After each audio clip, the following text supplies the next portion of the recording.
ချစ်တွေရေးမင်္ဂလာပါရှင်ဒီနေ့မမပြောချင်တဲ့အကြောင်းအရာလေးကတော့ရှောက်ရွက်စွမ်းအမှန်ခံပဲဖြစ်ပါတယ်ရှောက်ရွက်လေးတွေရှောက်တီးတွေအကြောင်းမမဒီနေ့ဖတ်မိတာလေးပေါ့နော်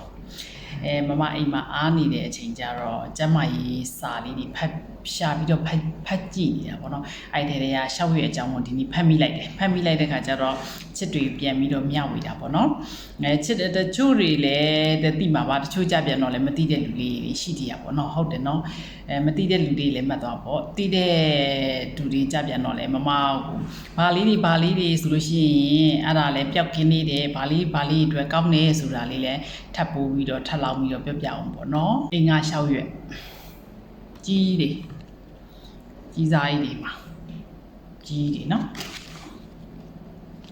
အင်္ဂါဒါဒီဟာလေးရတော့အညွန့်လေးတွေဒါလေးတွေကတော့အညွန့်လေးတွေဒီရဲ့ရှောက်ရွက်တွေကိုတဲ့ရှောက်ရွက်ကိုတဲ့စားလို့ရှိရင်သူအားတဲ့အသေးစီဖုံယောဂလည်းမဖြစ်ဘူး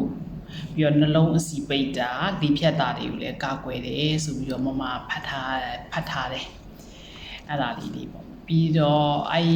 ဟာအစီပေါ့နော်အဝလွန်တဲ့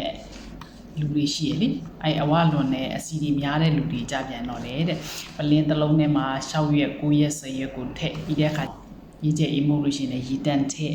ပြီးတော့တကြား3-4စွန်းထည့်ပြီးတော့လီပူလန်းနာပေါ့တရက်ပေါ့နော်ပလင်းအဖုံးတင်ချပိတ်ပြီးတော့အဲ့ဒါပြီးရင်တောက်ရမယ်တဲ့အဲ့ဒါဆိုစီကြတယ်တဲ့ဒါပေမဲ့တောက်လည်းမတောက်ဘူးပါဘူးချစ်တွေတောက်ခိုင်းတာလည်းမဟုတ်ပါဘူးမမဖတ်ဘူးတယ်ဆိုတဲ့အကြောင်းမမပြောပြတာဒီ6ရက်အကြောင်းမမဖတ်ဘူးလို့ပြောပြတာအဲ့ဒီထဲမှာမမဖတ်ဘူးတဲ့ထဲမှာအဲ့ဒါလေးလည်းပါတယ်အဲ့ဒါကိုပြောပြပြီးတာသူကကြတော့6ရက်ကကြတော့ငပိနဲ့သူ့ဆရာအဖြစ်လဲစားကြတယ်ပြီးတော့အတုပ်ထဲမှာလည်းထည့်တယ်အတုပ်ထဲမှာဆိုသူဖူးတုပ်မှာထည့်တာလည်းတွေ့ဘူးတယ်ပြီးတော့